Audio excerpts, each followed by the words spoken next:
report. Good evening, welcome to the program. I'm Steve Price. I'll be back with you next week as well, filling in for Andrew Bolt, who will, of course, be back in the new year. Now, coming up, retired four-star General Jack Keane from Washington on the US request that Australia send a naval vessel to the Middle East to deal with hijacked fears in the Red Sea. And we'll also get the General's view on what happens next in the battle for Gaza. Now, I'll also catch up with Barnaby Joyce, former Deputy Prime Minister. He joins us as the opposition cranks up its criticism of the Albanese government's decision to back a UN resolution on Palestine, plus his passionate defence. And look, I've spoken at length with him about this, of Australia's working poor. And the Victoria Police are set to take industrial action over a pay dispute, and they threaten to warn speeding motorists where the speed cameras are going to be during the Christmas period, and they're going to use police vehicles as mobile billboards, backing their claim. We'll talk to the opposition's Brad Batten about that. And Amy Horowitz on an extraordinary media appearance from the son of the US President Joe Biden, as Hunter Biden hits back at claims that he himself is a crook. But first, what sort of ally is Australia to the United States, and what must Washington make of a nation they often refer to as their oldest friends in the world? Now, as we know, Australia has been involved in every conflict the US has fought, going all the way back to the Great War, World War I. But in the past 24 hours, that long-standing comradeship, I think, has been sorely tested, and I think Australians deserve an explanation from the Prime Minister Anthony Albanese about the confusing signals coming out of Canberra. Let's hope we get that explanation when he gets back from holidays. Now, Jewish Australians must be even more confused, and they've got every right to be angry with an administration that I think talks the talk, but when actually push comes to shove, they whimper. How else can you explain what happened yesterday, both inside and outside the United Nations, where nations stuck their hands up for a ceasefire in the conflict in Gaza, basically calling on Israel to lie down their weapons on the ground, cease missile attacks, all while Hamas, a brutal terrorist organisation, still holds over 100 hostages taken on October 7. Now, we played this last night, the comments of our Australian ambassador to the UN, but here's a reminder of what he said on your behalf. In defending itself, Israel must respect international law, including international humanitarian law.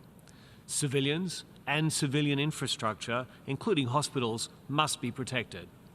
Hamas must be defeated and dismantled, but this cannot be without account for the protection and welfare of Palestinian civilians. President, Australia supports Palestinians' right to self-determination. The bottom line there is we walked away from not only the United States, but in essence, we've abandoned Israel as well. But let's go all the way back to October 7, when Hamas terrorists crossed into Israel, some using motorised hang gliders, to attack innocent people, including children, women, and even babies and old ladies. And warning, this is distressing, but it has to be said. At a music festival, they simply shot dead young people as they tried to run away. Women were captured and were raped and paraded through the streets of Gaza like trophies, many of them naked. Israel says it has evidence of the beheading of babies being killed in their cots. And these are the murderers the UN and Australia wants to strike a ceasefire deal with, a peace deal? I mean, seriously? The Australian people with any sense of decency should be ashamed of what we agreed to yesterday, both in the UN and in a separate communique signed jointly with Canada and New Zealand. And here's me thinking the new Kiwi Prime Minister had some brains, apparently not. So to repeat, Australia in the UN voted yes to this ceasefire motion. I'll give you some idea of which countries either voted against it or abstained entirely, meaning they chose not to agree to the ceasefire. Let me start with the heavyweights. The US, the UK, Austria, Germany, Hungary, Italy. I could go on and on. What the hell is our government thinking? The same government, by the way, that is yet to send a senior cabinet minister to Israel. Yes, Foreign Minister Penny Wong will go in the new year, but apparently Christmas Day and New Year's Eve is more important to her. Then on top of all of this, the US Senate has ticked off finally on a major stage of the AUKUS agreement. Also overnight, the US asked Australia for a naval ship to be sent to the Red Sea to fight Houthi rebels. I mean, some ally we are. I think the opposition is spot on that's suggesting this is a bob each way attitude Labor has, and it can be sheeted back to the hard left in Labor, including Wong and Albanese, being uncomfortable given their history on the Palestine question. Labor seats in Western Sydney with large numbers of Muslim voters is not helping either. Look, in a dangerous world, you need to choose your friends very carefully. You never know when you might need them. Let's go straight away to the former Deputy Prime Minister, Barnaby Joyce. I want to get to a number of issues today, Barnaby, but I want to take you back to yesterday when Australia put its hand up in the UN and indeed signed an agreement with Canada and New Zealand, of all places, to ask for or demand a ceasefire in Gaza. What would our greatest allies, the Americans, and more importantly, the Israelis, make of that, do you think? Well, they'd be asking the question, do you side up with Hamas? That's a terrorist organisation. I was deputy chair of the National Security Committee when we called them a terrorist organisation. So do you want to side up with them or do you want to side up with logic? To deal with Hamas, a terrorist organisation, you have to obliterate them, get rid of them. You can't believe that you're going to change them. Hamas is not going to sign up in any authentic way to any agreement. And look, nobody wants anybody, innocent people, to die.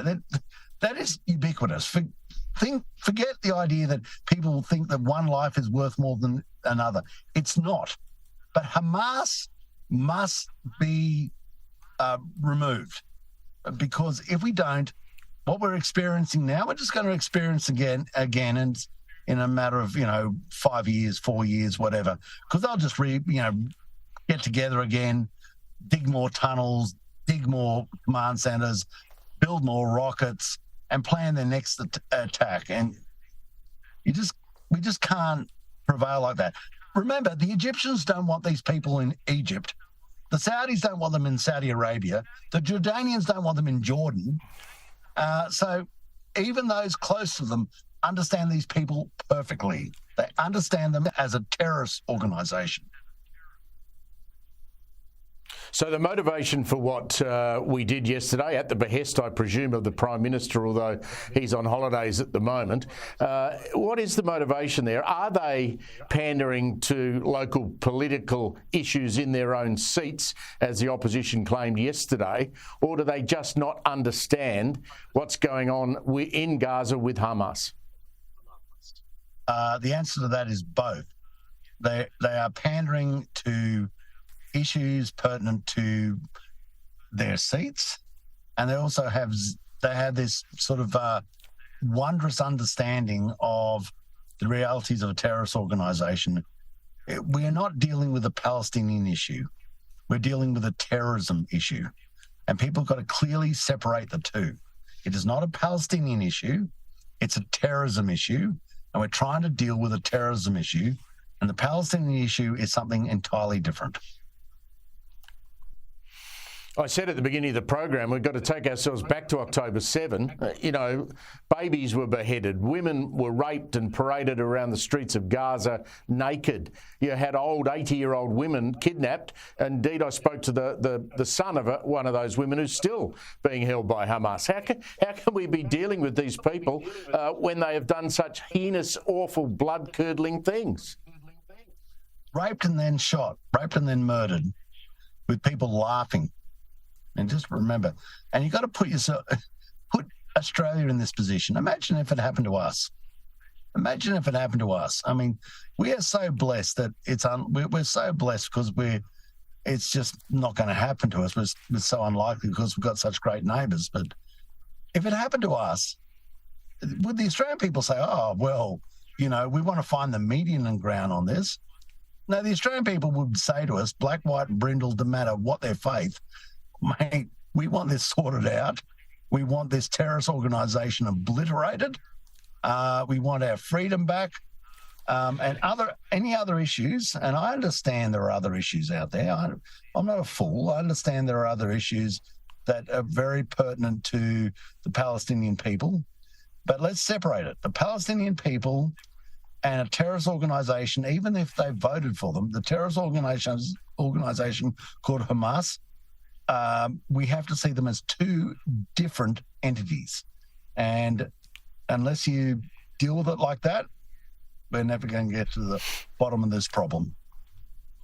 I want to talk about this incredible New South Wales Supreme Court decision today, which appears to give protesters again a green light to block things like roads and train stations and ports and I guess even in your case farm gates. This is all in the name of climate protesting. This is Extinction Rebellion, Blockade and those people. Now, they went to court and argued that they shouldn't be able to be stopped to go be protesting. And the court, in a sense, has actually agreed with them and said the right of protest should remain. This is a crazy decision, isn't it? We're living in a netherworld here. This is mad. I mean, today we have the Minister in New South Wales, might I say a Labor minister from the left wing of the Labor Party, saying, please turn off your air conditioners because otherwise the power might go out. And we've got these other people who just decide that they can shut down Sydney, shut down main roads because, the Teachers Federation have told them to do it. The Teachers Federation, which also is at the heart of some of these other issues that we're just talking about, such as, people protesting on behalf of Hamas. I mean, we have got to have a reality check and start calling these people out.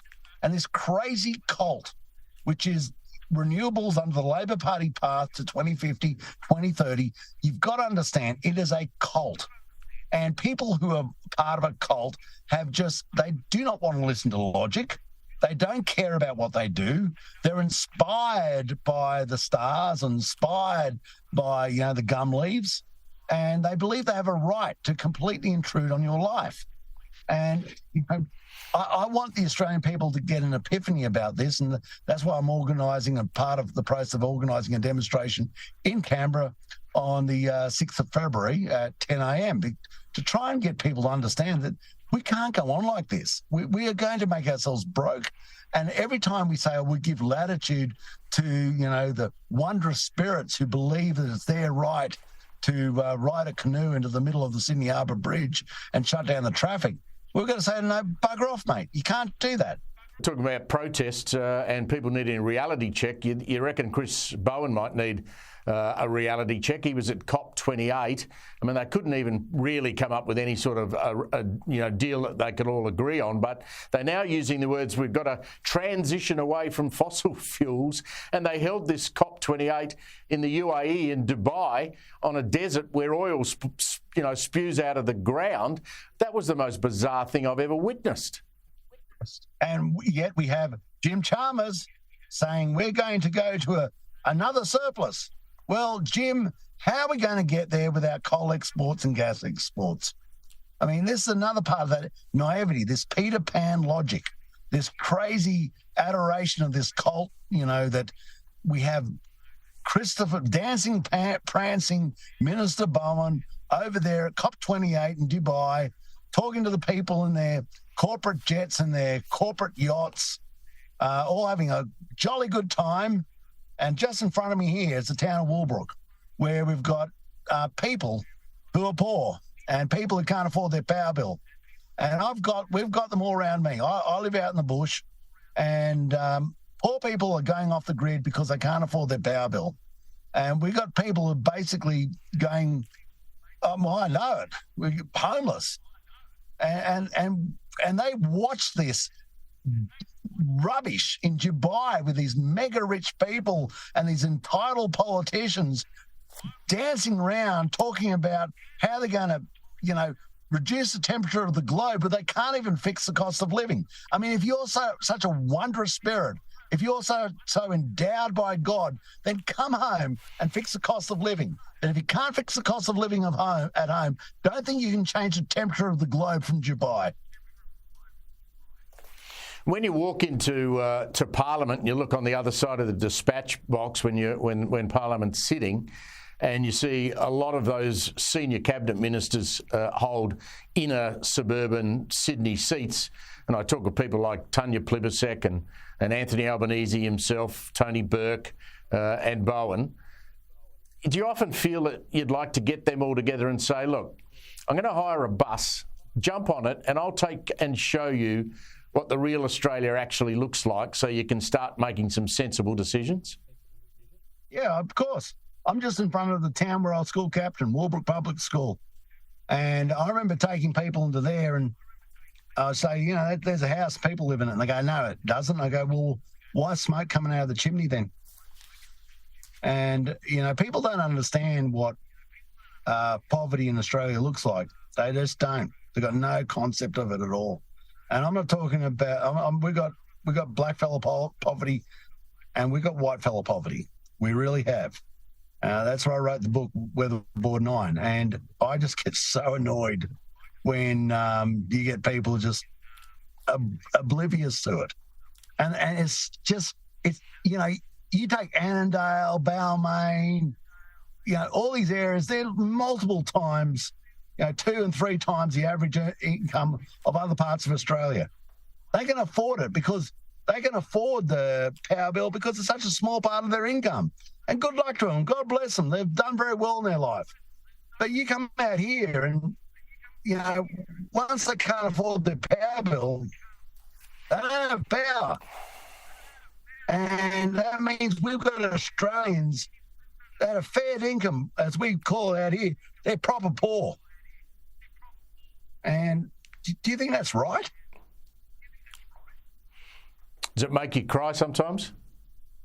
It just makes me furious because, you know, my kids go to the same primary school I went to, Walbrook Public School. I'm on the way to a function there now, but it just, you know, you just think you guys are just, you're just disconnected. You just don't understand how some Australians live. And I'm absolutely certain if you go to the western suburbs, you go to Menai or out back of Penrith, I don't know, Bracktown's going all right now. They're sort of getting ahead, but I'm sure it's a case of Ipswich, or you go up in the gullies behind Ipswich up towards Kingaroy. These people are still there, you know, and they need someone to stand up for them. And, you know, do you reckon they've never been on a plane, mate? And people in Dubai talking about the weather and how they're going to fix it by signing a piece of paper, and the result of that is poor people become poorer, second-hand cars, they can't afford their fuel, they can't afford their food, even sausages now, mate, snags, $10 a kilogram. That's fat, rubbish cuts of meat and water. You know, that's mate, I see it. I was just talking to a lady just then, and you know, these people are proper poor, and we've got to focus on them first. Bugger Dubai, focus on them. I'm sorry I've made you angry because I know you're off to a school function where you're going to be very proud of your children. So cheer up before you get there. Thank you very much for giving us as much time as you always do on Sky. And if you can, have a great weekend. Yeah, sorry for getting worked up. Thank you very much. Let's turn our attention to the war in the Middle East now. There's been a number of developments in the last 24 hours, and news broke this morning that the United States Navy has asked formally Australia to send one of our warships to the Red Sea. Now, this will be part of an expanded international task force. There's pirates operating in that area, and I think it's to keep shipping lanes open. Joining me now is Jack Keane, a retired 4-star general who, of course, served as Vice Chief of Staff of the United States Army. He's now chairman of the Institute for the Study of War. General, great to see you again. We are a great ally of the United States. I expect there's going to be no drama, and we will provide that warship when asked. Yes, well, what's happening here is the Houthi rebels, who are a proxy of the Iranians, have been firing at commercial shipping passing through largely the Red Sea, most of that shipping heading to Israel. So they're trying to disrupt the normal flow of goods into Israel. They've also fired on U.S. warships in the region as well. The United States is attempting to organize a multinational task force to help escort ships through. This is something we've done in the Persian Gulf a number of times before. I also think, though, that what is needed is more than that. The United States should respond, in my judgment, and conduct attacks on the Houthis themselves in terms of where their rocket and missile launchers are, their storage sites, and also their command and control. We've been reluctant to do that. We have not done it. We have defended ourselves against rocket and missile attacks, but we have not taken any offensive action. This is largely defensive as well. I believe the reason for that is the White House administration's fear that if they escalate to go after the Houthis who are shooting at us, that possibly could involve a confrontation with Iran. I think that's completely unfounded, and I think the administration is being far too weak in dealing with these attacks. You're a great patriot. You've served your country with distinction. How disappointed were you yesterday in the United Nations? And it appears now that the US and Israel are growing increasingly isolated. You saw that vote in the General Assembly, voting in favour of a Gaza ceasefire. The US and Israel are among the few votes against. And disgracefully, in my view, Australia put its hand up and joined in that vote and voted in favour. What did you make of all of that? Yeah, we're certainly very disappointed, not surprised by it. We know where the UN is on a lot of things. We know there's a significant anti-Israel body in the UN, and frankly speaking, an undercurrent of anti-Americanism in the UN itself. Look, Hamas conducted this butchery, savage attack, and it's diabolical and sinister what they wanted because they focused on a civilian population in Israel. Never have done that before. Took 240 casualties wholesale. Never did that before. Why? They wanted to make certain that Israel would come into the Gaza Strip, would attack them. They held many, many people in place in an urban center where in most wars that take place in urban centers, by the time the sound of the artillery guns or airstrikes get close, the people do what? They flee. World War II to the present, that's the pattern of behavior. But here in Gaza, they hold that population in place, and they are the government who is supposed to protect their own people. This is diabolical on their part. So what happens is we get disproportionate amount of civilian casualties that we should not have because those people are not permitted to leave. That is very frustrating to everybody. It's frustrating to Israeli soldiers who have to deal with this, to the Israeli military, and certainly it's horrific in what is happening to the innocent souls there who are suffering as a result of it. Hamas has the accountability and responsibility for doing this, not the Israelis. As a military strategist, General, a ceasefire is it not going to allow Hamas to regroup, perhaps restock with weaponry? And it would be crazy of Israel to agree to do that without all of the hostages back, wouldn't it? Yes, I mean, absolutely. And what they're really talking about is a permanent ceasefire. Look at the Israelis want to dismantle Hamas as a military and terrorist organization, and it's formidable. We're talking about 25,000, 30,000 people under arms here, 5 brigades, 24, 25 battalions as part of those brigades. 6,000 or 7,000 have been eliminated, but there's still a lot of work to be done to achieve that end. I mean, what the Israelis are trying to say is that, look, if we stop prematurely here, they've already said what they're going to do. Their political leadership in Qatar made the statement right on national television, international television, saying that we fully intend to attack again and again and again until we destroy the state of Israel. What they mean by that is inflict so many casualties in Israel that people don't want to stay there anymore. That's what their intent is. A ceasefire caters to that. And they have the hostages, Steve, so they can get at least temporary ceasefires by giving hostages back. And we've seen that happen about 10 days ago. Permanent ceasefire keeps Hamas and the regime in power. And what are we going to see? More attacks in the future, more butchery, more savagery. Israel is not going to agree to that. Jack, what's your fear of this spreading outside of Gaza and the conflict that's currently underway? And of course, I mean into places like Lebanon and, God forbid, Iran. Yeah, well, I think what we have seen so far from the Hezbollah, they have been conducting measured, limited attacks, although increasing, into northern Israel. Artillery weapons, limited rocket attacks, mortars, and the like.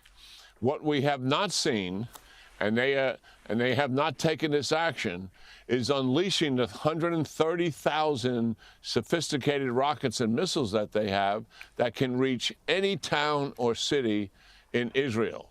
Their attacks so far have just been limited to the border, northern border area of Israel. That would be the expansion of the war.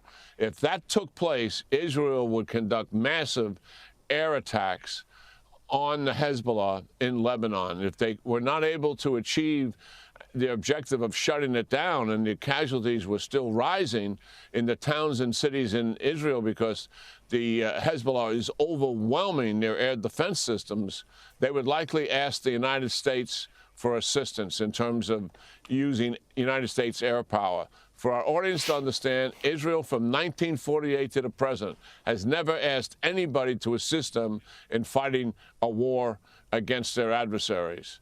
That would be unprecedented, but the United States would likely agree to that request, obviously, if the Israelis ask for it. In the future, as of right now, I don't see that happening. But as Hamas gets closer to being destroyed, the fact is Iran may tell the Hezbollah, go ahead and expand the war and bring it to the better part of Israel. That remains to be seen, but that certainly is a possibility. Just before you go, General, I know you've spoken with Andrew before about the AUKUS deal, the deal between Australia, the US and the UK on nuclear submarines. I see that AUKUS plan has now passed the Senate and it's now going to go to the House. That's a good development, isn't it? Yeah, this is a positive thing. I thought the AUKUS deal from the outset was creative and innovative and just absolutely the right thing to do. Listen, we have a major problem with President Xi and his aggressiveness in the region, his intimidation and coercion of the United States allies and partners, economic aggression with Australia, to be sure, potential military intimidation also.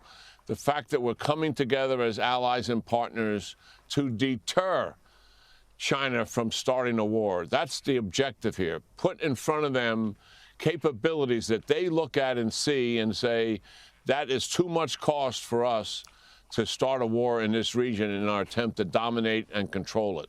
That is the objective here, and this is an important step in terms of achieving that objective. Always a great pleasure to catch up with you, General Jack Keane. Thanks very much for your time. Great talking to you, Steve, for you and your audience. Thank you. Coming up to the break. After the break, we'll bring you back home. Victoria Police are involved in some industrial action over a pay claim. They sent a couple of police cars along today to get the Minister's attention. We'll have full details on where this dispute is going to go. I'll talk to the state opposition after the break. Welcome back. Steve Price sitting in for Andrew Bolt. State governments around the country seem to be having a lot of industrial trouble with frontline officers. I know New South Wales has now settled its issue with the paramedics, but the state Labor government in Victoria is still refusing even to sit down and talk properly with frontline police. Now, police officers in Victoria have been asking for increased pay, better working conditions. I mean, they're doing a heap of unpaid overtime, and as part of their latest workplace agreement. However, there's been months of backward and forwards. Little progress has been made. Victoria's top police union and the state government remain stuck in this bitter stalemate. It needs to be sorted out. We're about to go into the Christmas period where we need as many police out on the roads as we possibly can. Labor flat out refuses to come to even the negotiating table. Now, the police are requesting a 4% pay increase. That'll be over a number of years and 9-hour shifts. Now, that doesn't seem to me to be at all unreasonable, but the Victorian government just will not budge. Now, in a further escalation, police could refuse to actually issue speeding fines and to patrol mass public gatherings pending a union vote at the end of the year. They've even said they might refuse to be involved with the Australian Open tennis. Now, in a sign of their displeasure, and I love this today, police officers gate-crashed a press conference. It was being held by the Victorian Energy Minister, Lily D'Ambrosio, in an attempt to make their message heard. She was, by the way, telling Victorians that if you've got gas appliances and they break down, you might now have to replace them with electricity. It's a crazy place, Victoria. I've got to tell you, joining me now to talk about this is Brad Batten, the Shadow Police Minister in Victoria, and himself, a former police officer. Brad, why is this taking so long for this government to sort out with the police? G'day, Steve. The simple answer is incompetence. You've got a minister who generally doesn't care that much about what the Victoria Police are doing or the conditions they're working under. He's also the Minister for Racing. So if you had have asked him anything about the Melbourne Cup, he was more than willing to come out and answer, but he's gone silent when it comes to Victoria Police. We've said, Jacinta Allen, you wanted the role as Premier. It's now to make time to make the tough decisions. If you've got a minister that can't perform, then maybe it's time you step in, go to the negotiating table and start working through the conditions that we need to make sure the Victoria Police are concentrating on what they need to concentrate on this Christmas. That's keeping the road toll down, stopping people drink driving on the roads, or more importantly, community safety, and people can be safe in their own homes. Really important in Victoria here as we approach Christmas. Well, given, Brad, that we've got a situation in Victoria where you've got youth crime that, if it's not out of control, it's very, very bad, home invasions, you've got cars being stolen on a nightly basis, taken on joyrides being used in ram raids. We've had a series of tobacco shops burned to the ground. We've had restaurants fire-bombed. I mean, the police need to just be able to get on with their job, as you say. Why can't the police commissioner and the Premier sit down and nut out a deal? Yeah, I'm not sure what happens to the police commissioner here. I'm not sure why he's not at the table, but it's obviously been told by the government that he can't negotiate what they're after, which is a 4% pay rise. Now, let's consider Virgin got a 5% pay rise today to keep flights back in the sky. The Victoria Police are asking for a 4% pay rise. I'm in a growth corridor. We've spoken about this youth crime issue before, Steve, and out in my area, just in the last week, I've had 2 friends who have contacted me in my local area who have had armed invasions in their homes. And this is an issue out through those growth corridors where we've got a shortage of police. The police can't respond as quick, and the Victorian government aren't respecting them. Therefore, people are resigning faster from the Victoria Police. They can't replace them as quick. This is a huge issue. So we need to get to the table, build that respect again. Not saying give them everything they want. The Police Association don't expect that, but they expect the government to come to the table and talk to them, not try and negotiate it through the media, or worse, lie to the media and say that they're bargaining in good faith when they're not. Yeah, and look, the Victorian public are being lied to, Brad, as you know. The former Premier Daniel Andrews and now the current Premier Jacinta Allen keep saying, oh, well, the police academy's full, we're churning out, lots and lots of extra police, we're funding it. But at the other end, there's more leaving that are coming, and you've got hundreds, if not thousands, of police officers off on sick leave after what they were forced to do during COVID. Yeah, it's a high-pressure job. We know it's a high-pressure job at the best of times, let alone right at the moment when they've got the extra added pressure of coming up to Christmas and what's happened in COVID. The Victoria Police and the Police Association have already admitted this. That was 800 the Chief Commissioner committed to. Now we've actually seen it's 870 vacancies here in Victoria. And the way that the Victorian government is handling this is they've reduced the hours on stations throughout the state.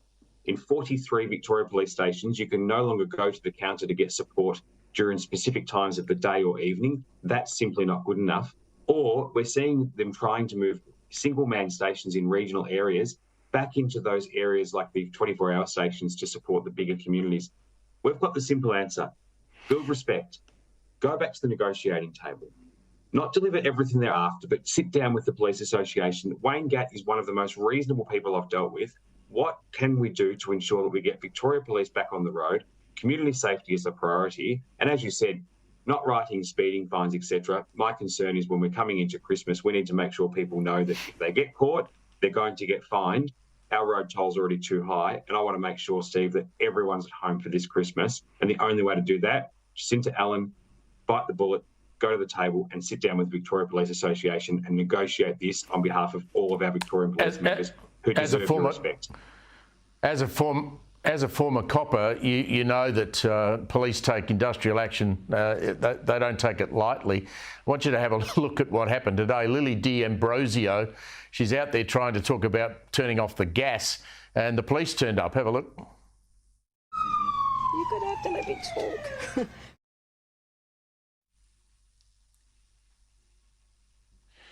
They turned on the police sirens and she couldn't be heard. I loved it. The actual industrial action that's been taken over time, look, the Victoria Police don't want to take this action, but they just want to get the government to the table. If the government won't come to the table, that's why they're taking this action. When I was in the police force, we did go through industrial action, so I'm not anti-industrial action. I was lucky. I was in the academy at the time. It just meant I didn't have to do any of the chores like peeling potatoes or mopping floors for the 20 weeks in the academy. However, in the more serious aspect, the minister was out there today. They're going to keep silencing the ministers as much as they can until they just return to the table, because at the moment, the Allen Labor government are silencing the voice of the Victoria Police across our state. As soon as you silence them, that's just highlighting you're disrespecting them. Brad Batten, great to catch up with you. Thanks very much. Good luck. Now, after the break, Joe Biden's son makes a rare public appearance to announce his decision to hide from congressional investigators. I mean, it's quite an amazing situation. We'll take you to the US next. Let's head to the US now. Hunter Biden, and this broke during the morning, has defied a congressional subpoena to appear privately before a deposition before Republican investigators. He just said he wasn't going to turn up. He's actually given a media conference, which is very unusual for Hunter Biden. It was a rare public appearance outside the US Capitol. He declared that he will only testify in public. Here's what he had to say. There's no evidence to support the allegations that my father was financially involved in my business because it did not happen. Republicans do not want an open process where Americans can see their tactics, expose their baseless inquiry, or hear what I have to say. What are they afraid of? I'm here. I'm ready. Well, he's had his say. Joining me now is filmmaker Ami Horowitz. Ami, do we believe him? No.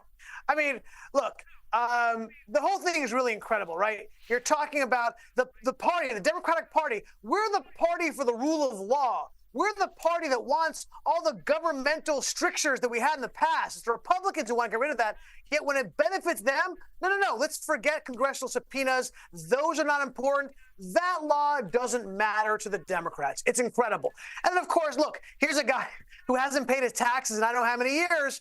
But, of course, Joe Biden is going around saying the rich don't pay their fair share of taxes unless it's my son. No, this is the situation we find ourselves in. It's ridiculous. It's so transparent. Look, I call it out on both sides. To be honest, I'm not thrilled with the fact that Republicans are going after impeachment for Joe Biden. I didn't like what they did Donald Trump.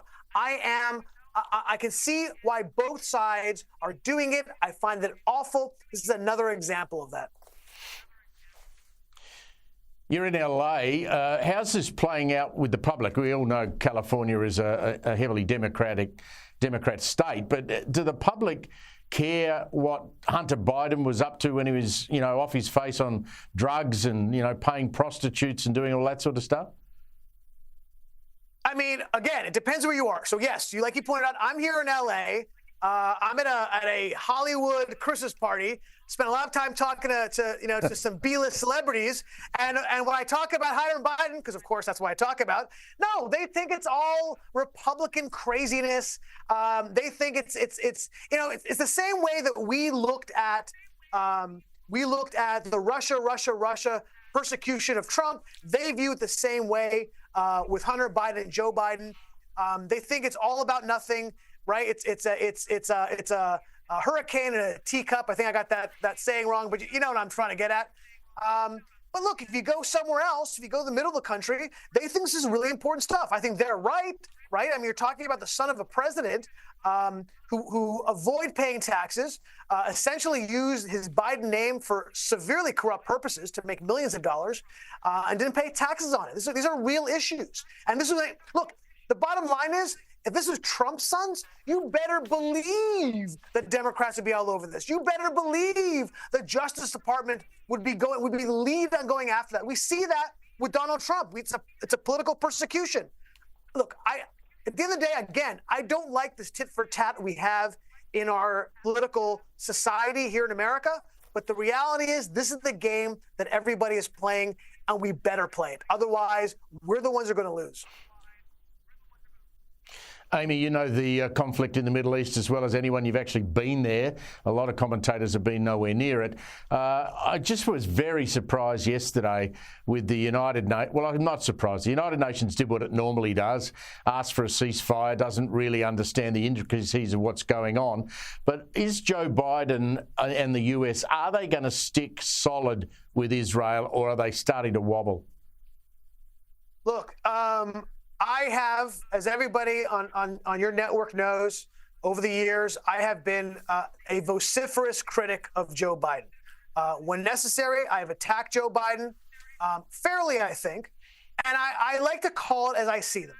And I have to say that he has been, up until now, a steadfast supporter of Israel beyond what I thought he was going to do. He's had a lot of pressure on his left flank. He is facing political pressure because of this, right? I mean, real political pressure where people on the left and a lot of the Muslim community in battleground states like Michigan have said they're not going to vote for him. He has been, up until now, a steadfast supporter. Having said that, and I take no joy in saying this, but when he said Israel is indiscriminately bombing Gaza, which he knows is so far from the truth that it's gross. Right? And of course, all the media has taken that as saying, see, now Joe Biden is seeing the light. And I was just watching CNN just the other day. And Aaron and I can't remember her name now, but one of the CNN main anchors was talking to an Israeli spokesperson. And she said 17,000 civilians have been killed, which, by the way, isn't true. A number of them are Hamas members, but that's what she said. And she said, Israel claims, we can't verify this, but Israel claims that at least a third of them are Hamas members and Hamas militants. She wouldn't use the word terrorist. But it's amazing to me, she took Hamas's numbers for granted, right? Which came from the Hamas. This is not from any kind of verified source. It's from Hamas themselves. But when Israel said they've killed 4,000 to 7,000 Hamas terrorists, that she has to have a disclaimer for. So this is the problem that we're having. That is now getting to Joe Biden. This indiscriminate attack is terrible. It is nothing. It's not even close to indiscriminate. Israel has dropped 25,500 to 1,000-pound bombs in the most densely populated place on planet Earth. And not to make light of 17,000 deaths or whatever the civilian death toll is, probably more like 7,000 or 8,000, which is terrible. Not to make light of that. But for 25,000 bombs, only 7,000 civilians have been killed, or 10,000 civilians have been killed. That is a very discriminate number. That is not indiscriminate. If it was indiscriminate, it would be hundreds of thousands. But they just can't help themselves. It drives me nuts. Ami Horowitz, always a pleasure to catch up with you, my friend. Thanks very much for your time tonight. Pleasure is mine. Coming up after the break now, it looks like, and my panel will join me, looks like the ABC might have finally found a backbone. We'll have some details on that for you. And the royal race furor gets even more ridiculous. You won't believe it. Welcome back. Now, Andrew Bolt's going to be upset that he missed out on this development. It involves the ABC. My panel will join me in a moment. And don't forget, Chris Kenny's coming up. It seems the ABC may have finally found some backbone. Now, last month, Andrew exclusively revealed on this program some very distressing comments from a guest presenter, someone called Miss Kanina, an Aboriginal woman on Triple J, the ABC's youth music channel. Now, here's what she had to say back then. We just took a little break away from that energy to listen to the track we just played. It was a very important track, Long Live Palestine by the brother Low Key. Now, can you guys believe that this track came out in 2011, right? That's 12 years ago. 12 years ago. Yet somehow, if you listen to that track, every single thing that that brother is talking about, you would think that he wrote it yesterday, because 12 years later, the genocide, the oppression, and the continued hate towards Palestine people on their Indigenous lands is wild. When is something going to change? When are we going to wake up? As an Aboriginal sovereign woman, I stand in solidarity with my brothers and sisters of Palestine. From the river to the sea, Palestine will be free. Well, the ABC says it is unbiased and impartial. Well, now the ABC has not only deleted that episode, but also a number of staff have been disciplined. Guest presenters have been completely axed from Triple J's lineup, and ABC Ombudsman Fiona Cameron has declared the program breached the ABC's impartiality standards. So well done, Andrew, for highlighting that. Joining me now to discuss is James McPherson, of course, of The Late Debate right here on Sky. You'll see him at 10 o'clock tonight, and Louise Elliott, business consultant and Hobart City Councillor. Now, the ABC, James, you've heard the comments, you heard what that young woman had to say. The ABC probably were too slow to do what they needed to do. Yeah, well, as usual, it takes them to get caught out before anything, if anything, ever happens. The sad thing about this, Steve, is none of us are surprised. And that's the real problem here, is that these things keep happening and we expect them to happen. That's the big problem with things like this at the ABC. Louise, you're in Hobart, obviously. How does impartiality work on the ABC in Tassie? Oh, well, when it comes to the ABC down here, my experience is that if you can find a reporter that's able to manage their bias on the ABC, you're doing well. They do exist, but they're few and far between. But that clip there, that was really blatant. And the fact that there was such a delay, and also that item was pre-recorded. So there was an opportunity for somebody to catch that before it went to air. So let's hope this is the start of an awakening that the ABC need to do their job around impartial reporting. Louise, I was talking earlier to Barnaby Joyce. He was out the back of his property in northern New South Wales, and he talked very passionately about Australia's working poor in his area. Tasmania, how difficult and is the cost of living biting on average Tasmanians? The world for a lot of Tasmanians changed completely over a relatively short period of time. And we used to be a relatively cheap place to live. You could buy a 3-bedroom home for, a few $100,000, and the prices have doubled. And Tassie's wages really have not kept up with that at all. So there's big struggles. And yes, we have our own inner city elites, but we have also the people not far from the CBD and out in our regional areas, which are genuinely struggling, yes. James, I bet like me, you get the Australian Weekend magazine every week and look at the real estate on offer and see all those beautiful houses for sale in Tasmania, and we still think they're pretty cheap, don't we? Oh, look, Louise, from where I'm sitting in Sydney, Tasmania just looks so affordable. I'd move there tomorrow and live in luxury if I could. But you're right, you look at the real estate pages in Sydney, and whether you're wanting to purchase a property or find a rental, the prices are exorbitant. But, then you go to the groceries and think, well, I'll just get some comfort food, but you can't afford that either. James, you tried to get a tradie lately? Well, I haven't, Steve, but my son just went for an apprenticeship as a tradie, and what I was fascinated about was that he applied one time, had one interview, and immediately got the job, which says to me there's a massive lack of tradies at the moment. I mean, there's reports that plumbers and electricians are charging 50, 60% more than they normally would because people have no other option. And so for my 18-year-old son, decided he wanted to be a plumber. As I said, he got a job literally like that. There is such a shortage of people in the trades right now. Louise, similar problem in Tasmania? You can't get tradies? Yeah, we can't get tradies, but also perhaps James's son's just fantastic. It could also be that that's the case and that he was the top pick.